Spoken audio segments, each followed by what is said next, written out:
exposição do Evangelho de Marcos. Já estamos no capítulo 6.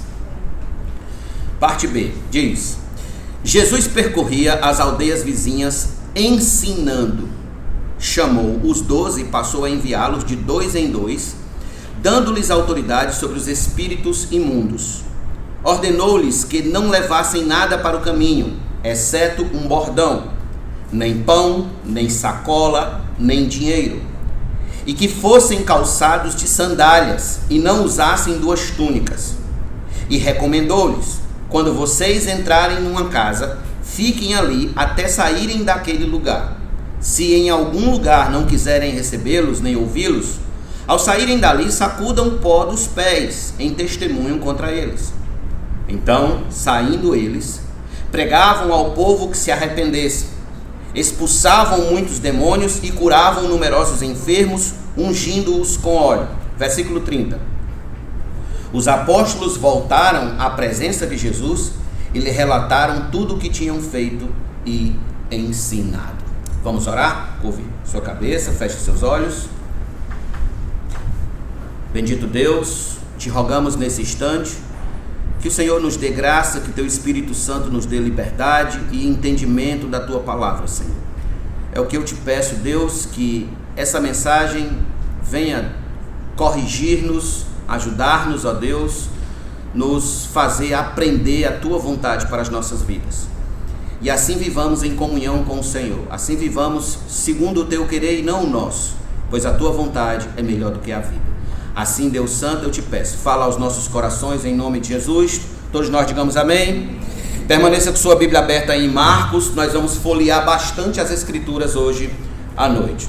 Irmãos, aqui inicia uma nova sessão no livro de Marcos.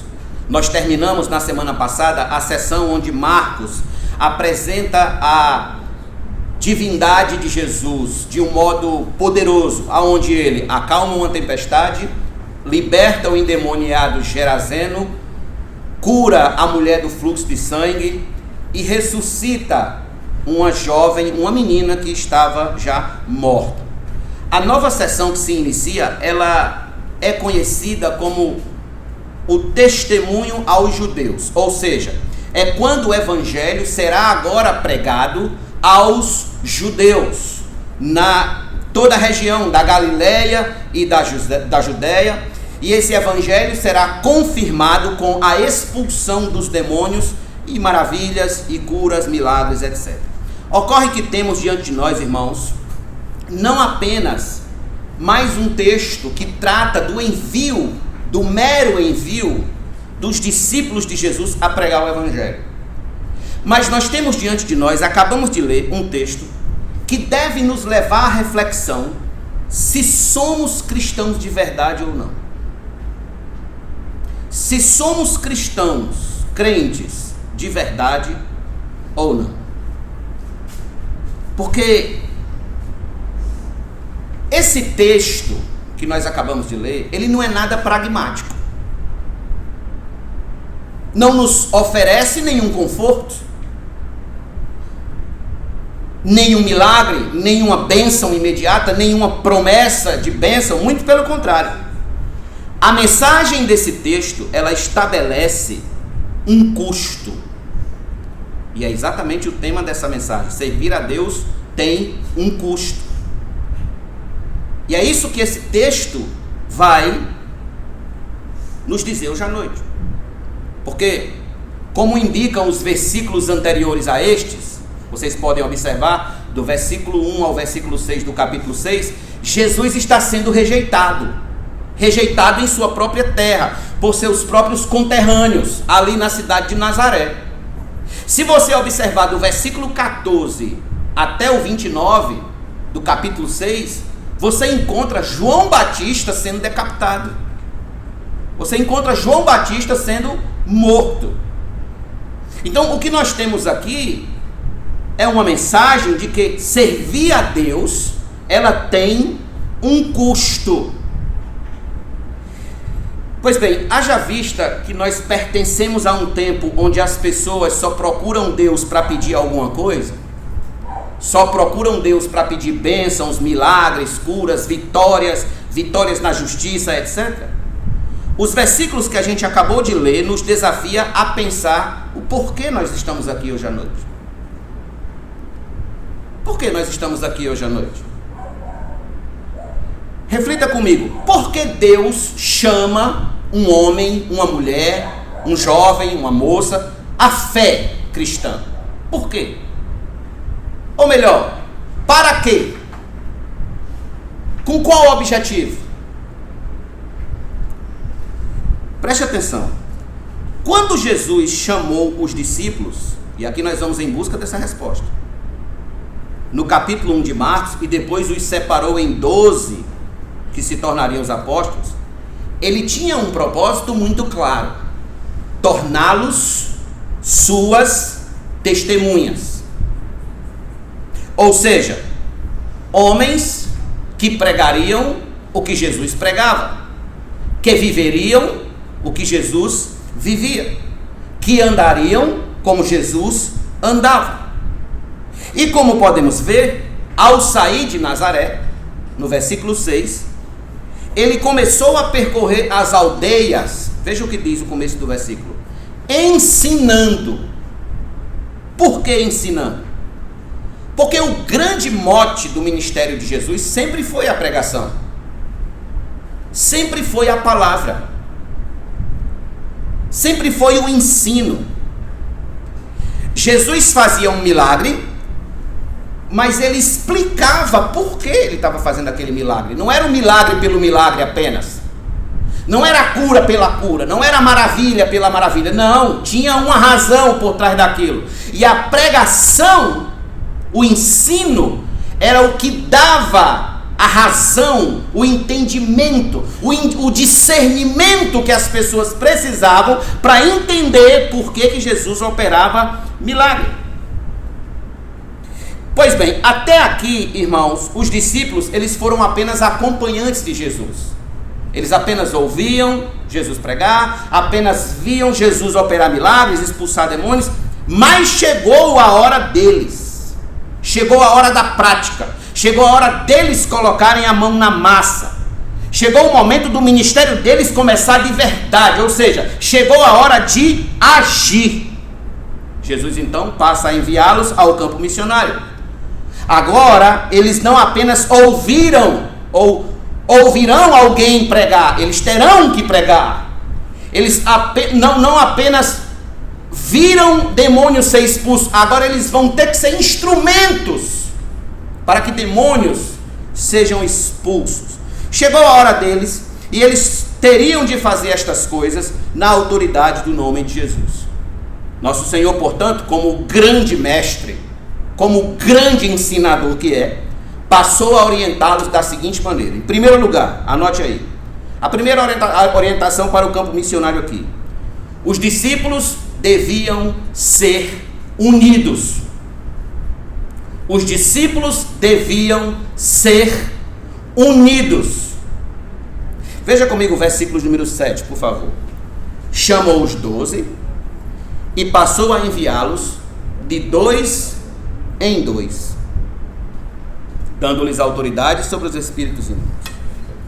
De 2 em 2. Observe, Jesus está empregando aqui um costume judaico muito forte, que era o de andar sempre acompanhado com uma segunda pessoa. Sempre em uma viagem, em uma caminhada longa, nunca ir sozinho, mas sempre acompanhado com outra pessoa. Os judeus tinham esse costume porque eles praticavam exatamente o que Salomão ensinou lá em Eclesiastes. Vocês lembram o que Salomão ensinou? Venha comigo rapidinho a Eclesiastes, capítulo número 4, por favor. Eclesiastes 4, foi isso que Salomão ensinou. E eles tinham essa prática, eles colocavam isso em prática. Eclesiastes 4. Versículo 9 em diante. Melhor é serem 2 do que 1, porque maior é o pagamento pelo seu trabalho. Porque se caírem, um levanta o companheiro, mas ai do que estiver só, pois caindo não haverá quem o levante. Também se 2 dormirem juntos, eles se aquecerão. Mas se for um sozinho, como se aquecerá? Se alguém quiser dominar um deles, os 2 poderão resistir. O cordão de 3 dobras não se rompe, não se quebra com facilidade ou facilmente. Pois bem, essa era a tática missionária de Cristo. Ela tinha como propósito o fortalecimento um do outro na missão. Por isso, de 2 em 2. Além disso, havia orientação mútua. Se um esquecesse de alguma coisa, o outro lembrava. E assim eles iam levando o evangelho adiante. E como nós acabamos de ver, também havia a proteção um do outro. Se um fosse atacado, o outro podia resistir junto e ambos escaparem. Outra razão, irmãos, porque era importante ser de 2 em 2, era para benefício dos ouvintes. Como assim, pastor? Porque em Israel eles só davam crédito a alguma denúncia criminal, alguma denúncia ou até mesmo alguma defesa, se houvesse no mínimo 2 testemunhas. Por exemplo, abra sua Bíblia aí rapidinho em Deuteronômio 19, coloque o dedo aí no livro de Marcos e venha comigo rapidinho aqui no livro de Deuteronômio 19, versículos número 15.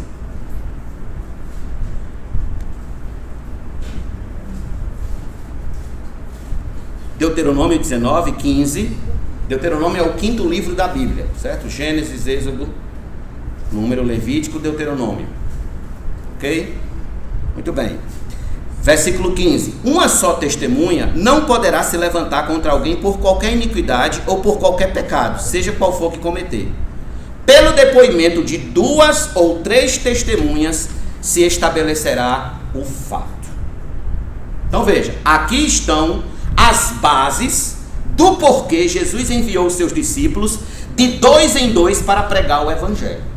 Essa prática, ela se seguiu, igreja primitiva, adiante. Basta que a gente leia Atos dos Apóstolos e você vai ver as viagens missionárias de Paulo, e Paulo está sempre acompanhado de um outro irmão, Barnabé, Silas, Timóteo, e por aí se vai.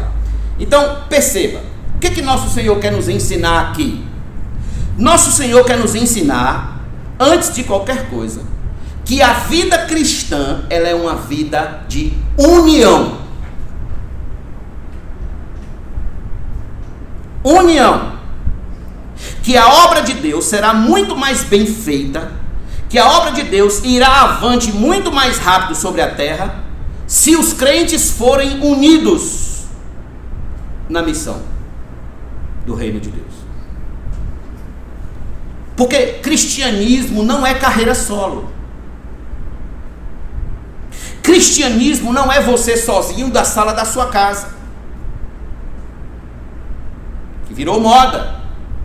Recentemente os desigrejados, não, para ser crente, eu na sala da minha casa tá bom, domingo à noite assistindo o Faustão tá bom demais, pronto.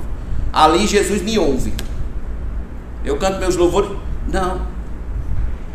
Cristianismo não é carreira solo. Cristianismo é união, é comunhão dos santos, é reunião, é ação conjunta, é uma caminhada ombro a ombro com outro crente, com outro irmão, com alguém da fé. Toda a autoridade da igreja, irmãos, é subtraída, é perdida, cai, se não conseguirmos enxergar nessa igreja a união dos seus membros, o quanto eles estão juntos, como eles vivem, como eles convivem juntos.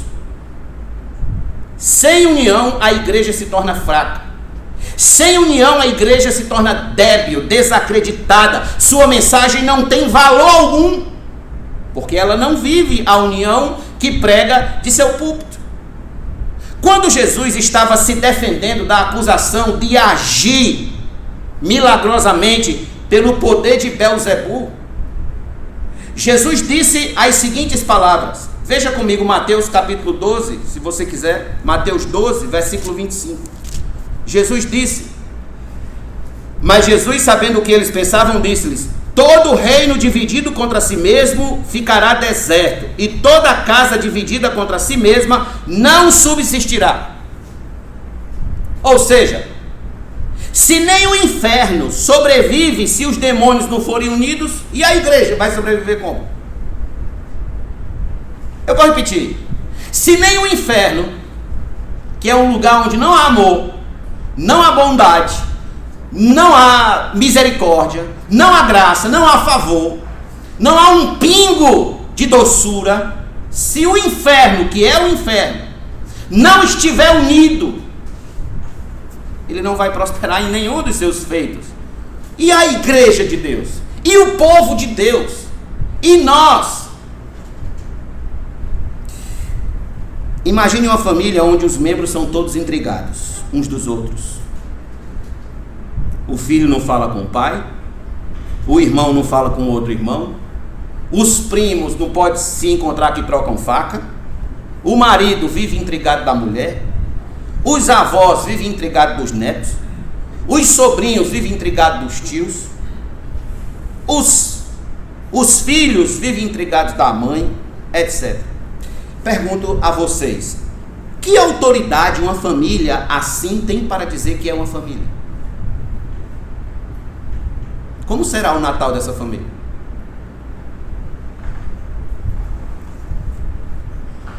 Porque a igreja de Cristo, ela deve prezar pela união, por podermos sair para evangelizar, unidos, pregar, visitar os enfermos, na companhia uns dos outros, sem qualquer mágoa. Aí estará a sua autoridade, aí estará a sua força. É por essa razão, irmãos, que devemos ser defensores da união da igreja. Devemos ser defensores, devemos afastar toda mensagem que venha para enfraquecer a nossa comunhão. Toda palavra dita para nos desunir, para desagregar, deve ser cortada de imediato. Cortada de imediato. Se for o caso, como eu falei aqui numa quarta-feira, aplicar Mateus 18. Se for o caso, aplique Mateus 18. Chame o irmão, converse com ele. Se ele não quiser conversa, chame outro irmão como testemunha. Se ele não quiser conversa nem com você nem com a testemunha, leve para a igreja. E se ele também não ouvir a igreja, aí a igreja faz o que está escrito lá em Mateus 18. Irmãos, eu visitei uma cidade há muitos anos atrás, onde o juiz teve de separar os dias de culto para dois grupos de membros da igreja. Uns vinham na quinta e outros uns vinham na terça e outros vinham na quinta. Porque se encontrasse os dois grupos no mesmo culto, rolava faca, rolava tiro, rolava tudo. E nos domingos eles alternavam. Um domingo era um grupo, outro domingo era o outro. Pergunto, que autoridade essa igreja local tem para dizer que é a igreja de Cristo? Que ama o próximo, que é o segundo mandamento. Não foi para se comportar assim que fomos alcançados por Cristo. Nós fomos alcançados para sermos unidos nele, vivermos nele, sermos achados nele. Aí está a autoridade da igreja. Aí sim o mundo lá fora olhará para nós e dizer: olha que povo diferente, olha que povo unido, olha que povo com uma pegada diferente de viver nessa terra, um povo realmente que vive em comunhão. Eles estão juntos, sempre juntos, vivendo juntos, fazendo tudo junto. Olha que maravilha. Vocês lembram que foi assim que a igreja primitiva, ela começou a impactar o ambiente onde ela estava. Todos olhavam para ela e eles estavam sempre unidos.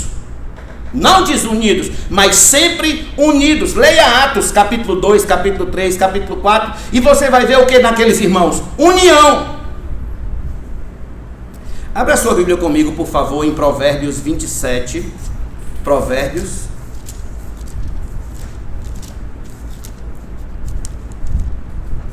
Verso de número 27.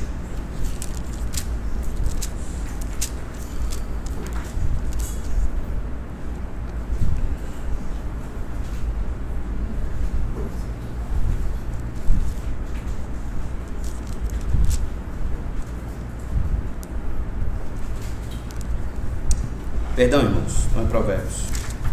É João 13, Dê um salto aí para o Novo Testamento, por favor. João 13. Verso 34 e 35.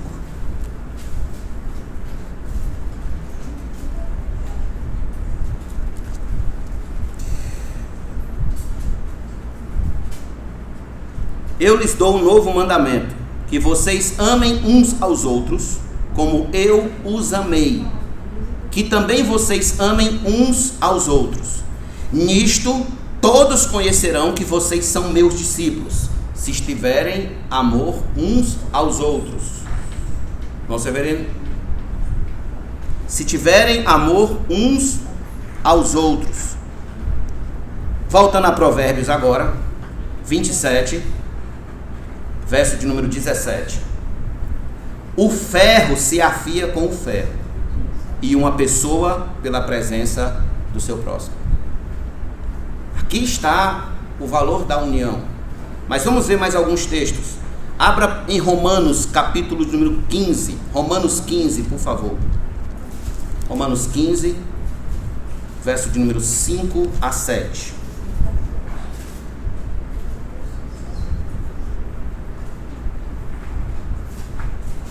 Romanos 15, do 5 a 7.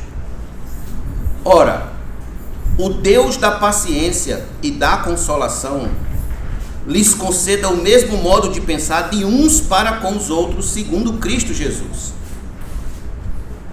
para que vocês, unânimes e a uma só voz, glorifiquem o Deus e Pai de nosso Senhor Jesus Cristo. Portanto, acolham uns aos outros, como também Cristo acolheu vocês para a glória de Deus.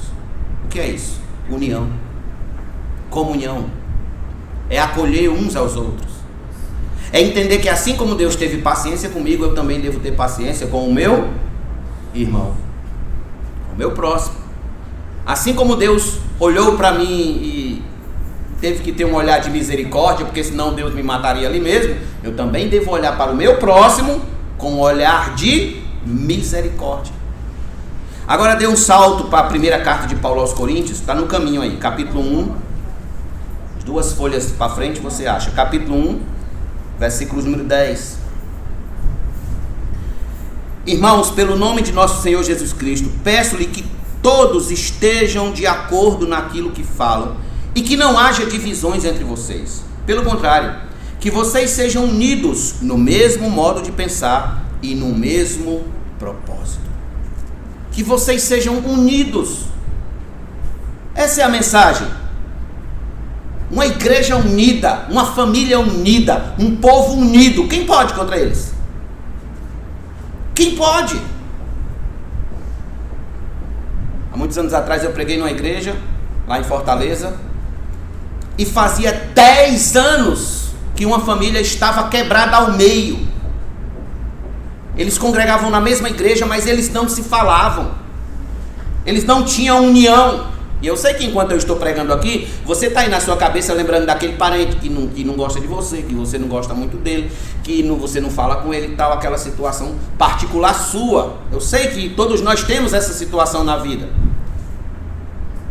E eu me lembro que eu preguei exatamente sobre Abraão, sobre a família quebrada de Abraão. E o quão terrível era viver desunido, numa família desunida, sem comunhão, sem união. E aquela família naquela noite se reconciliou para a glória de Deus. Em 1989, veja só o poder de uma igreja unida. Em 1989, quando um pastor recebeu ordem de despejo por parte do governo comunista da Romênia, os irmãos fizeram um cordão de braços, um com o outro, na frente da casa do pastor, para que o exército não entrasse e não prendessem o líder deles. Esses irmãos foram fuzilados em praça pública. Fuzilados. Há muitos anos que a Romênia sofria debaixo da opressão comunista. Há muitos anos. Mas escutem o que aconteceu. O resultado da união desses irmãos foi que em apenas 7 dias 7 dias, a ditadura comunista que assolava os romenos, liderada por Nicolae Ceausescu, ela caiu por terra. Ela foi-se embora e a Romênia foi libertada. Tudo por quê? Porque uma igreja se uniu em torno de uma causa. Porque uma igreja estava unida. O fuzilamento daqueles irmãos começou a sensibilizar as demais cidades e os demais povos, e de repente a Romênia inteira estava lutando contra o comunismo maldito que imperava sobre eles. Aqui está, irmãos, o primeiro custo que temos em servir a Deus: viver em união. Por que, pastor, que isso é um custo? É um custo porque vai de encontro aos nossos impulsos carnais de fazer inimizade.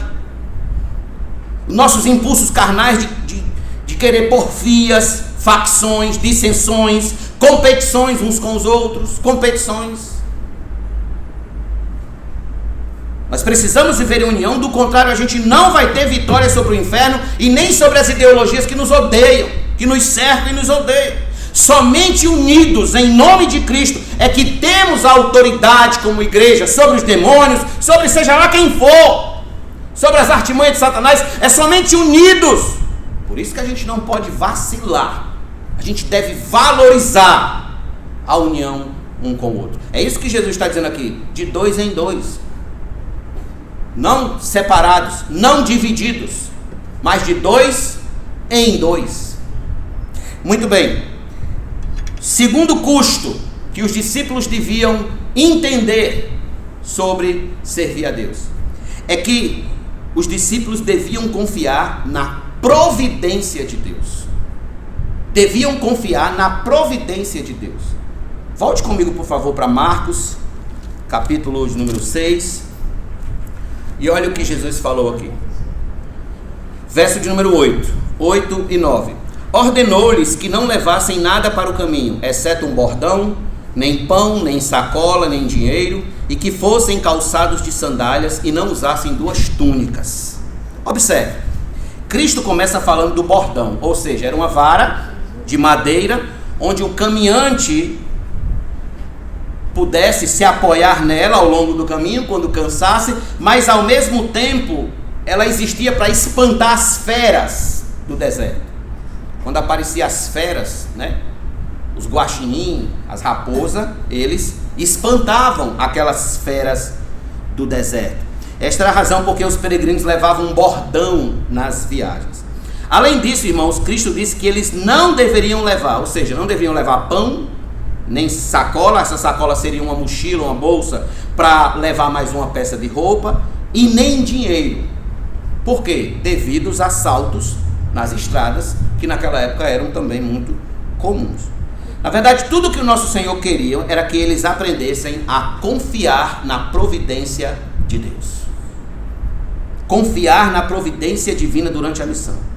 Deviam sair de casa sabendo que Deus os sustentariam na missão. O grande alvo de Cristo aqui é o de nos ensinar, como discípulos seus, obviamente, que todo e qualquer sucesso do seu reino sobre a terra não virá dos nossos recursos próprios ou habilidades, mas virá da providência de Deus. Deus mesmo era quem daria os meios necessários para que a obra fosse feita. Tudo o que eles deviam fazer era cumprir obedientemente a vontade de Cristo e irem. Meus irmãos, eu quero lembrar a vocês que esse sempre foi o modus operandi de Deus. Deus sempre trabalhou com pouco a fim de que seu nome fosse glorificado. Deus nunca foi de se aproveitar de recursos de ninguém a fim de que ninguém dissesse: assim tu ganha desse jeito, tu ganha porque está usando os meus recursos. Não. Deus nunca agiu assim. Vocês já viram na história bíblica como é que acontece? Deixa eu trazer alguns exemplos aqui. Venha comigo, por favor, para Gênesis, capítulo número 12. Gênesis 12.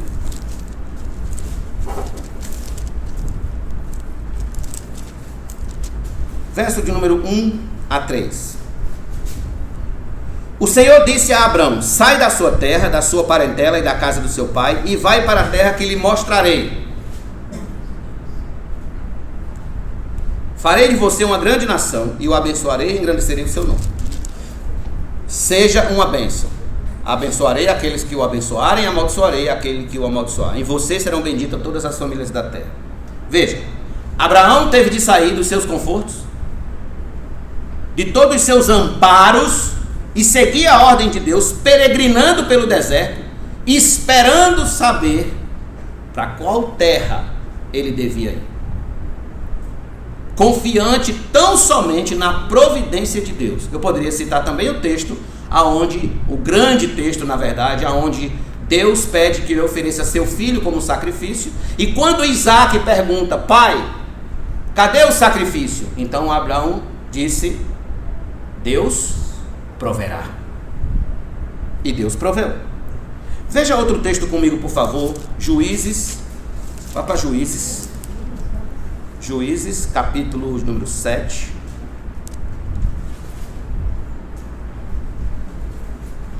Juízes 7. Do verso 1 ao 7. Então Jerubaal, isto é, Gideão, se levantou de madrugada, e todo o povo que com ele estava, e acamparam junto à fonte de Arode, de maneira que o arraial dos midianitas ficava ao norte deles, no vale perto do monte de Moré. O Senhor disse a Gideão: é demais o povo que está com você para entregar os midianitas nas suas mãos. Israel poderia se gloriar contra mim, dizendo: a minha própria mão me livrou. Portanto, anuncie ao povo o seguinte: quem estiver assustado e com medo, saia da região montanhosa de Gileade e volte para casa. Então 22.000 homens voltaram e 10.000 ficaram. Olha como o exército era grande. Então o Senhor disse a Gideão: ainda há povo demais. Faça-os descer às águas, e ali eu os provarei para você. Aquele de quem eu disser, este irá com você, esse de fato irá com você. Porém, todo aquele de quem eu disser, este não irá com você, esse não irá. Gideão fez com que os homens descessem até as águas. Então o Senhor lhe disse: todos os que lamberem a água com a língua, como faz o cachorro, esses você deve pôr à parte, separando-os daqueles que se ajoelharem para lamber. O número dos que lamberam, levando a mão à boca, foi de 300 homens. Todos os outros se ajoelharam para beber a água. Então o Senhor disse a Gideão: com estes 300 homens que lamberam a água, eu livrarei vocês e entregarei os midianitas nas suas mãos. Diga a todos os outros que voltem para casa. Por quê? Ele acabou de responder: para que Israel, no versículo número 2, não diga contra mim: a minha própria mão me livrou. Por isso que Deus trabalha com poucos. Deus trabalha com o mínimo. Então quem diria que com apenas 300 homens Gideão venceria um exército enorme? Quem diria? Ele jamais conseguiria alguma coisa se o Senhor não fosse com ele, se o Senhor não lhe providenciasse o socorro. Há uma outra situação. Por favor, vá para segundo livro dos Reis. Segundo livro dos Reis. Segundo livro dos Reis, capítulo de número 6.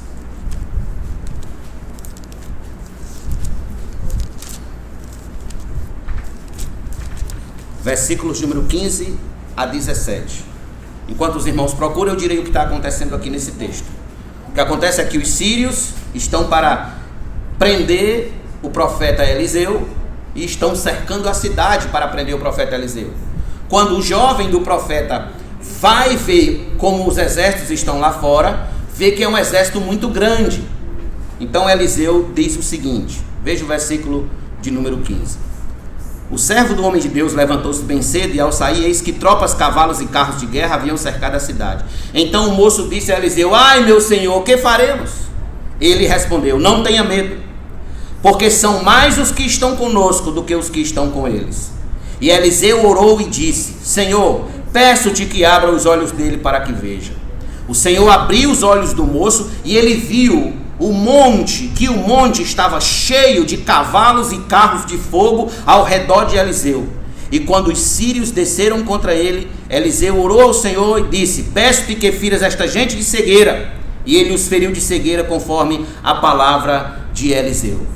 Veja, mais uma vez aqui temos o quê? A providência de Deus agindo.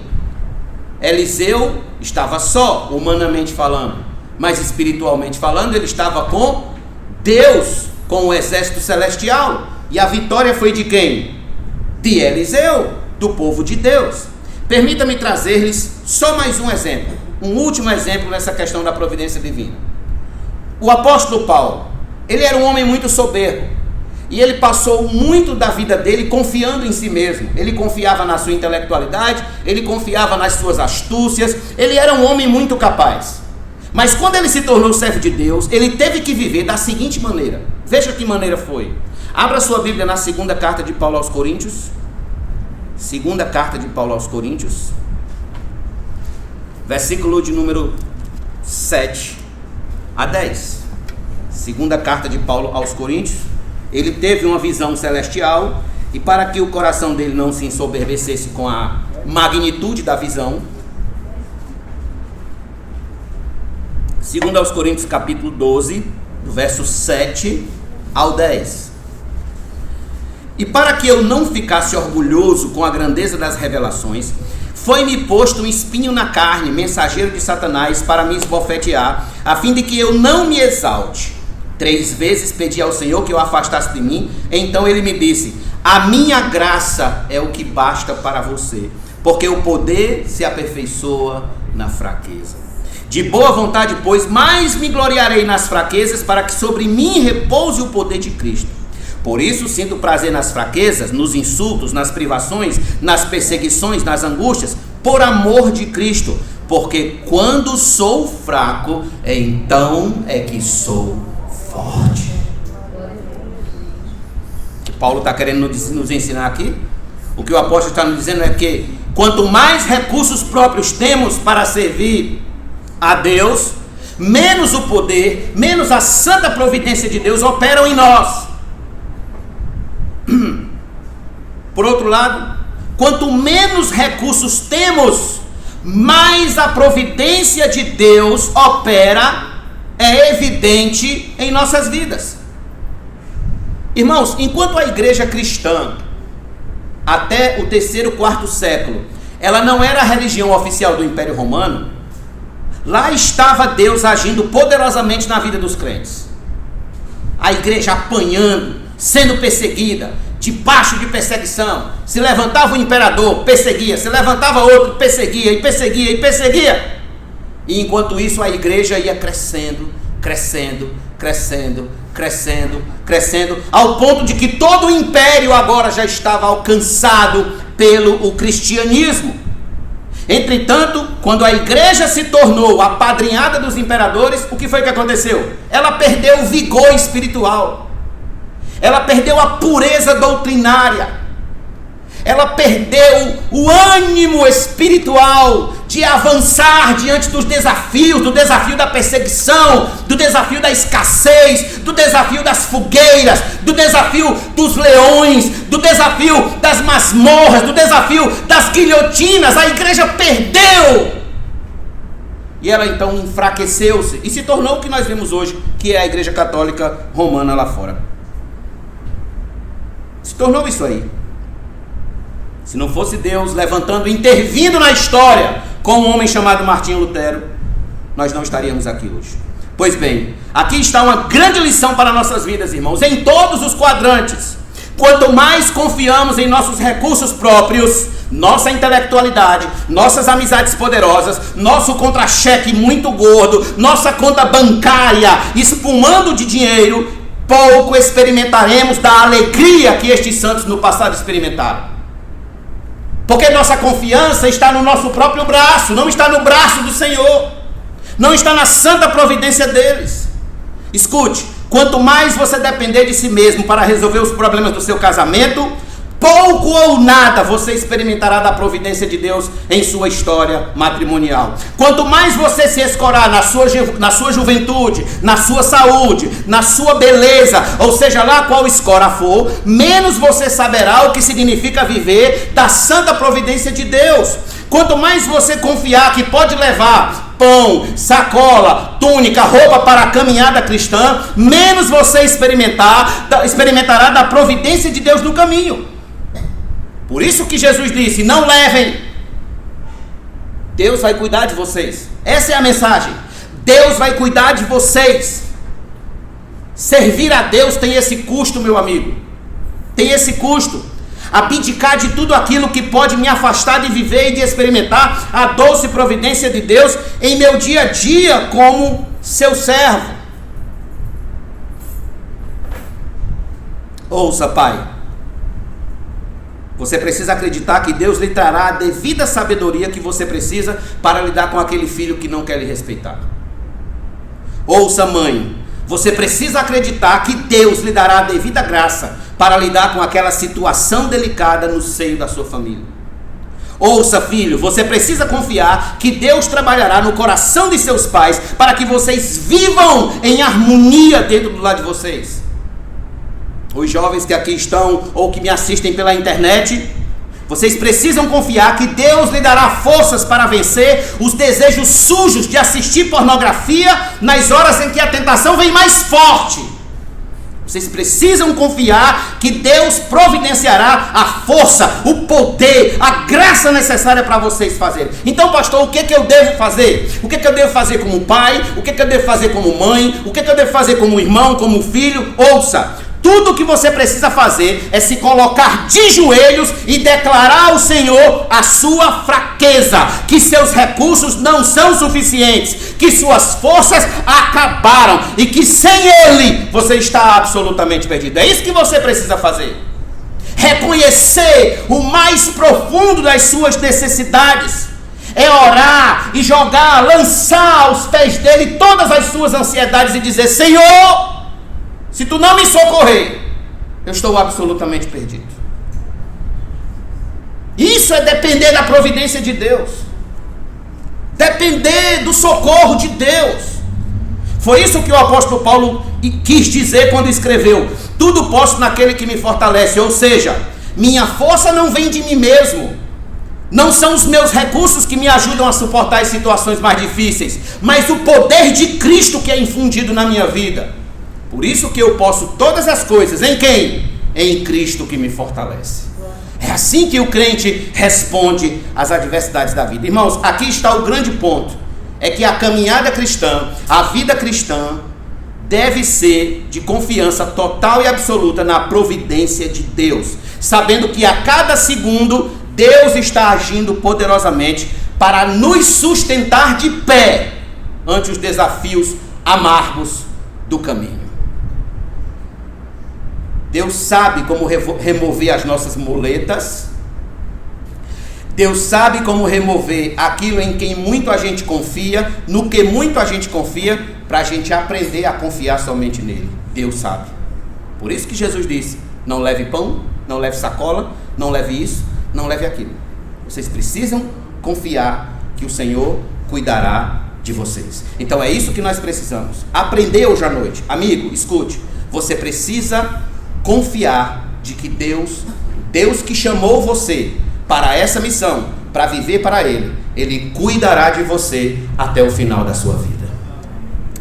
Terceiro e último lugar, o terceiro e último custo que os discípulos deveriam ter em mente ao servir ao Senhor, é que os discípulos não deviam, em hipótese alguma, negociar a mensagem do Evangelho em troca de confortos.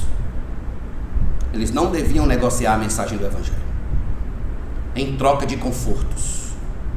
Como assim, pastor? Volte comigo, por favor, para Marcos 6 e veja os versos número 10 e 11, por favor.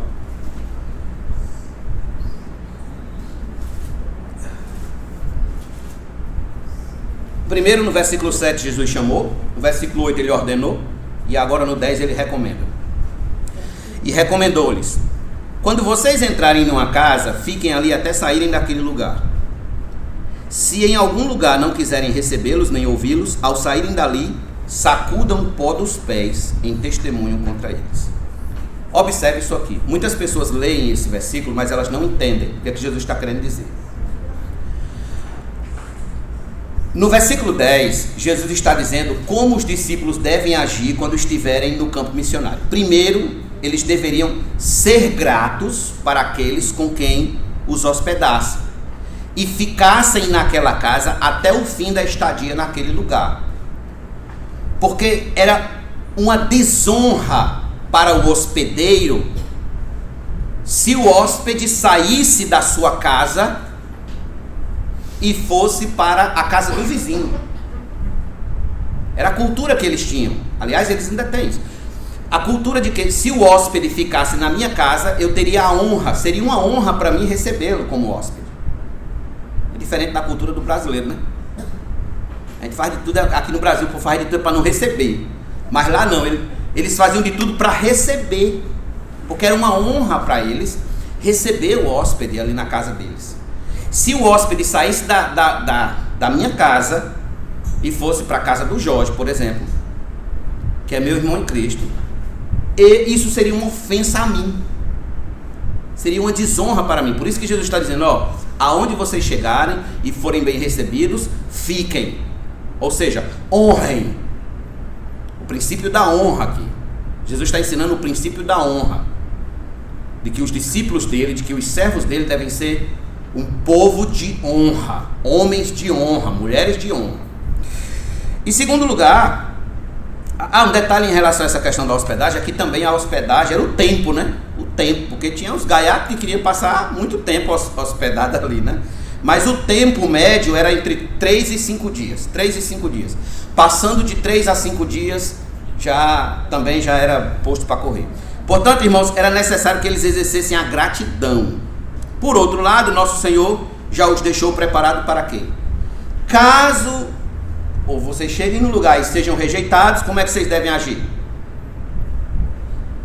Devem agir nessas horas sem ceder ao cansaço ou à fome da viagem e nem negociar a mensagem por causa disso.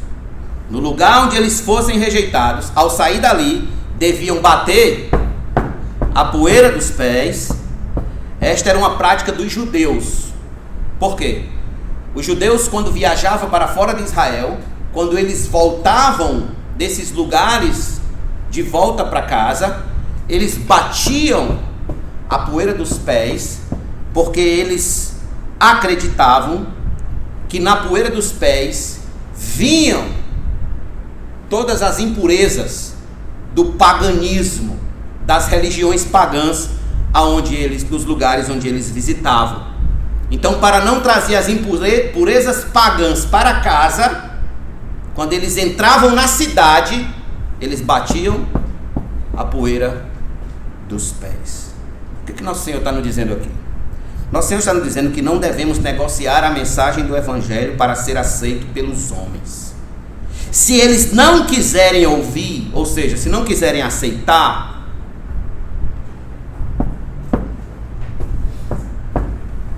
bater a poeira dos pés. Deviam ser tratados como impuros, pagãos, ímpios, descrentes, apartados de Deus.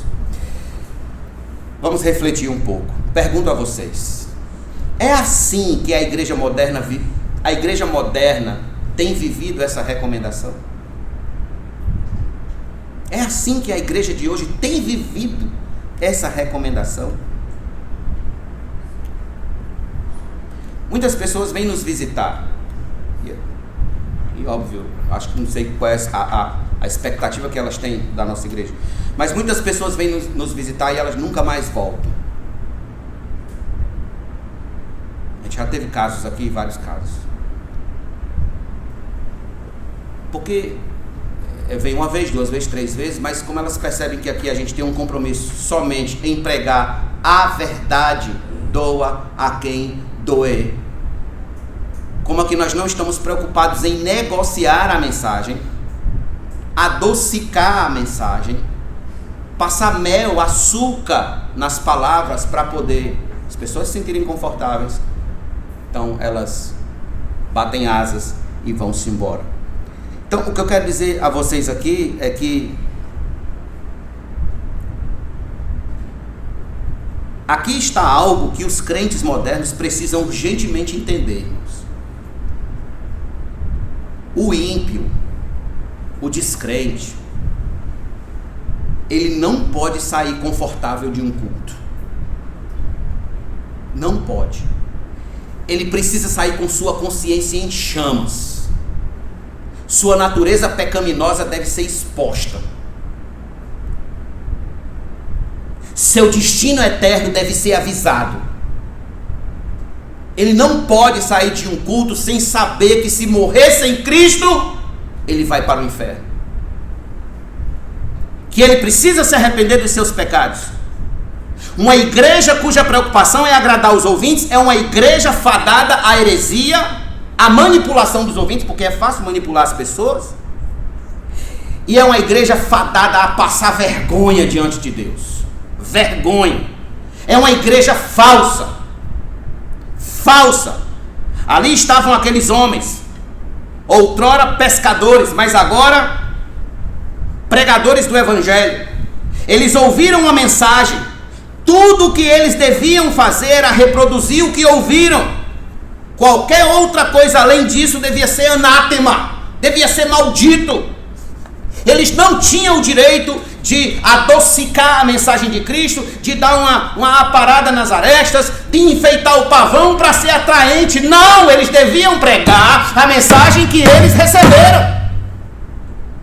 Era isso que eles deviam fazer. E assim somos nós hoje. Nós devemos ter o cuidado, amados irmãos, de ceder aos apetites mundanos dos que vêm aos cultos, dos que entram pelas portas da igreja, cujos corações não têm nada de convertidos, nem de nascidos de novo.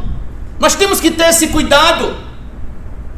E eu queria muito que essa igreja hoje estivesse cheia de pessoas descrentes aqui, para elas entenderem que há um ambiente onde realmente só cabe os nascidos de novo, preparado para os nascidos de novo, que é o céu.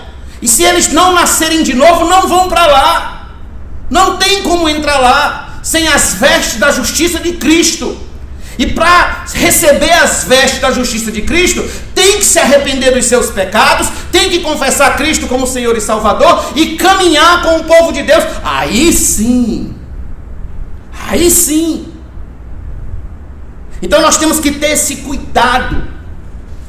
Olha o que o apóstolo Paulo falou. Por favor, vá comigo para a segunda carta dele a Timóteo, capítulo número 4. 2 Timóteo 4.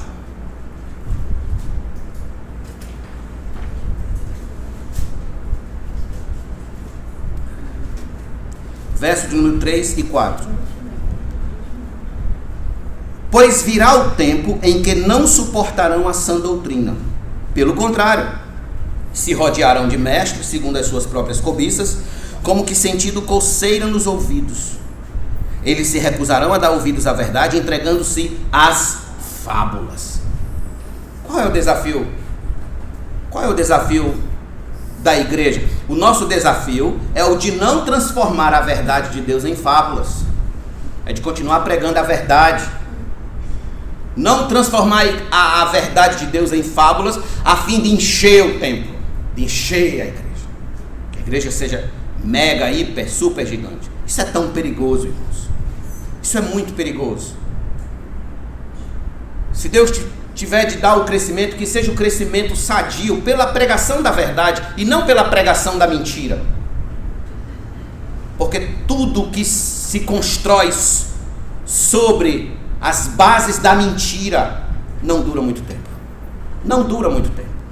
Veja outro texto. Vá para a segunda carta de João, lá próximo ao Apocalipse. Segunda carta de João.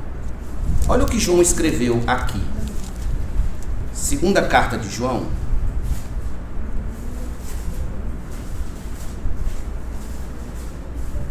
Verso de número 7. Ela é um capítulo só, então a gente já vai do versículo. Porque muitos enganadores têm saído mundo afora, os quais não confessam que Jesus Cristo veio em carne. Este é o enganador e o anticristo. Tenham cuidado para que não percam aquilo que temos realizado com esforço, mas recebam plena recompensa. Todo aquele que vai além da doutrina de Cristo e nela não permanece, não tem Deus. O que permanece na doutrina Esse tem tanto o pai como o filho. Se alguém for até vocês e não levar esta doutrina, não o recebam em casa, nem lhe deem as boas-vindas, porque aquele que lhe dá boas-vindas se faz cúmplices das suas más obras, ou das suas obras más. Esse receber em casa aqui, irmãos, não é aquele receber que a pessoa bate, deixa um folheto ali e vai-se embora. Não é esse não, certo? Esse receber aqui é o receber lá que nós estamos vendo, lá em Marcos 6, ou seja, de hospedar aquela pessoa na sua casa. Esse era o receber aqui, né? Hospedar. A palavra que eu tenho a dizer a você é a seguinte: olha, se você ainda não tem maturidade bíblica, teológica o suficiente para lidar com as seitas que batem na nossa porta, você tem duas opções. A primeira é: não receba, não abra nem a porta. Se bater na sua porta dizendo, nós somos as testemunhas de Jeová, você diga logo, eu não vi nada, não posso ser testemunha de ninguém, né? Não vi nada, não sei de nada. Então, dispense com sabedoria, né? Muito obrigado pela visita, mas não. E a segunda opção é: venha para a escola bíblica dominical, que exatamente nós estamos estudando esse assunto das seitas e heresias, para estudar isso aí com o professor Anderson. Então, tenha cuidado com isso. Agora veja outro texto, Judas, a carta de Judas. É uma carta seguinte, logo depois de 2 João, 3 João, Judas, verso 3 e 4, veja o que diz: amados, quando eu me empenhava para escrever-lhes a respeito da salvação que temos em comum, senti que era necessário corresponder-lhes com vocês para exortá-los a lutar. Tem uma versão que eu gosto nessa palavra, ela traz uma palavra mais forte, que é a batalhar pela fé. Batalhar pela fé, que uma vez por toda foi entregue aos santos. Agora, você pergunta, mas Judas, por que eu tenho que batalhar pela fé? Aí ele diz, verso 4: pois certos indivíduos, cuja sentença de condenação foi promulgada há muito tempo, se infiltraram no meio de vocês sem serem notados. Olha o perigo. Sem que eles fossem notados. O perigo está aqui.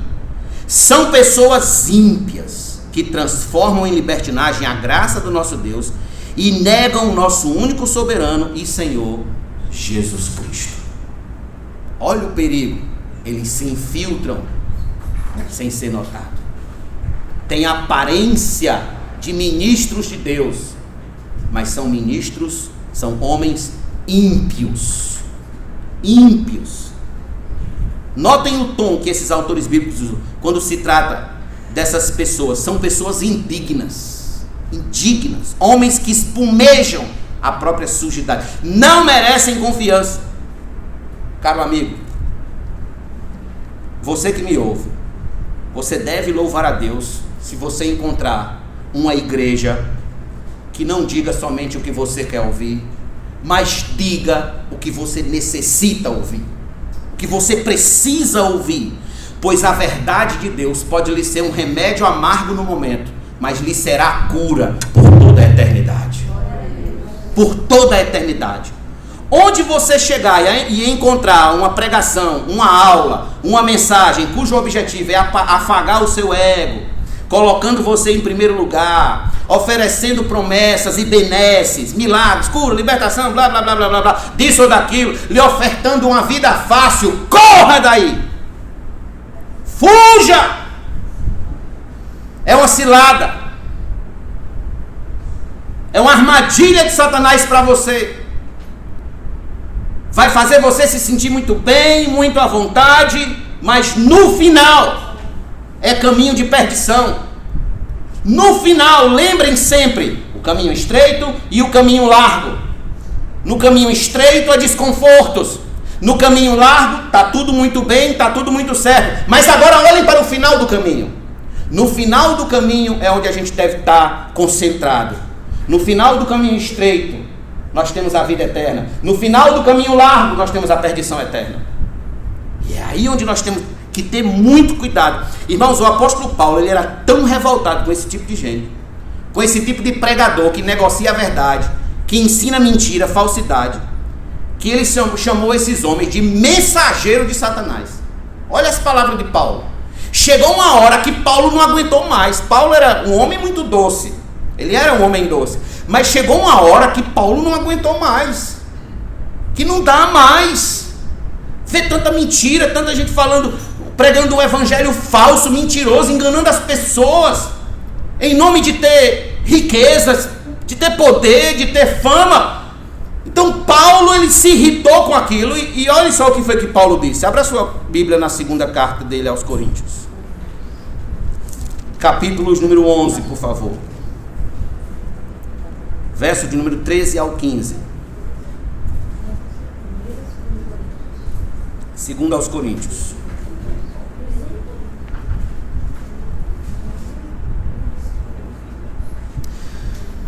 Porque esses tais são falsos apóstolos, obreiros fraudulentos, disfarçando-se em apóstolos de Cristo. E não é de admirar. Por quê, Paulo? Porque o próprio Satanás se disfarça de anjo de luz. Veja, o próprio diabo se disfarça de alguém bom para poder enganar. O próprio diabo. Verso 15. Portanto, não deveria surpreender que os seus próprios ministros se disfarcem em ministros de justiça, em homens bons, homens carismáticos, homens caridosos, pessoas super afáveis. Qual é o fim deles? O fim deles será conforme as suas obras. O fim deles é o inferno. Segundo aos Coríntios 11, do 13 ao 15. Aqui está, meus irmãos, outro custo que temos ao servir a Deus. É o de não negociar a mensagem do Evangelho, não fazer alianças com pessoas que zombam, desprezam e rejeitam o Evangelho. Não fazer aliança com essas pessoas, de modo algum. Isso foi o que levou muitos dos nossos irmãos à fogueira no passado. Muitos dos nossos irmãos, das nossas irmãs, foram à fogueira, foram mortos, porque não negociaram o Evangelho 1 milímetro, não negociaram de jeito nenhum, de jeito maneira. Eles não rebaixaram a mensagem do Evangelho para ser agradável a ninguém. Eles continuaram pregando a verdade a príncipes e princesas, pregando a verdade. Quando Lutero estava diante do Conselho Católico Romano, lá no século XVI, sendo pressionado a negar a doutrina da justificação pela fé e afirmar que o homem é salvo pelas obras, quando Lutero estava ali sendo pressionado, uma horda de homens poderosos em cima dele, tudo ali feito gaviões malvados, doido para estraçalharem com a sua carne, e eles diziam: negue todos os seus escritos, negue as suas pregações, negue essa conversa que você está levantando. Então Lutero disse: a não ser que seja convencido pelo testemunho das Escrituras, estou atado pelas Escrituras que citei. Não posso me retratar e nem o farei. Aqui eu permaneço, e que Deus me ajude. E que Deus me ajude. Isso é um homem de firmeza, irmãos. Um homem de firmeza pelo Evangelho. É isso que nos falta hoje em dia. Homens de firmeza pelo Evangelho.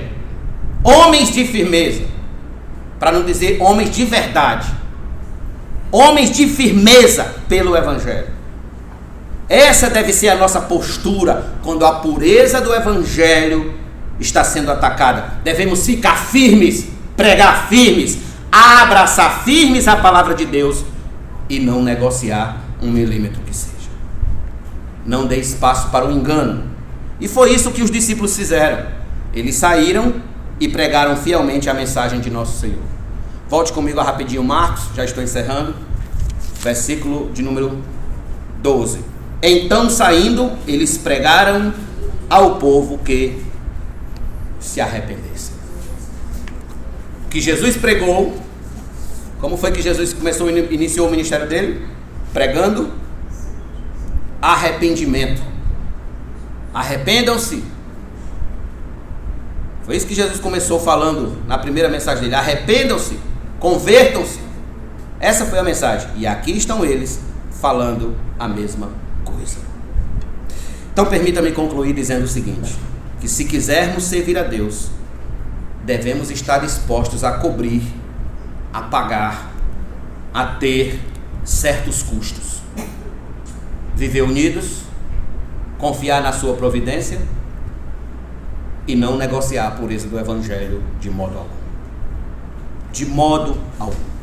Isso é o que vai evidenciar se sou servo fiel de Deus ou não. Por isso que eu disse a vocês no início, essa mensagem, ela é uma mensagem que define se sou verdadeiramente cristão ou não. Se estou aqui por Cristo ou se estou aqui apenas para que as minhas necessidades sejam satisfeitas. Pense bem, reflita bem, para que Deus lhe chamou? Tem um custo. Pense bem se você está disposto a assumir esse preço e a pagar esse custo. Vamos ficar de pé?